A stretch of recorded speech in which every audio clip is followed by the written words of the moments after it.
బుగ్గ మీద వెచ్చని సిగ్గు వచ్చినప్పుడు దానిని అడుగు, ఎర్రదనం అంటే చెబుతుంది.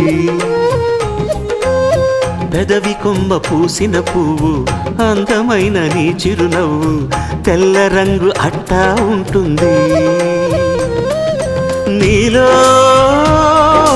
నిలువున పులకలు రేగిన వేళ నువ్వే పచ్చని పైరువు అవుతావమ్మా.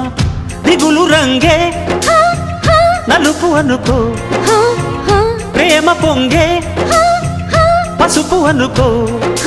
భావాలను గమనిస్తుంటే ప్రతి రంగును చూస్తున్నట్టే, చూపులు ఎవరివైనా చూపించే లోకం ఒకటి. నేస్తమా ఇద్దరి లోకం ఒకటే లేవమ్మా, అందుకే నా కన్నులతో లోకం చూడమ్మా.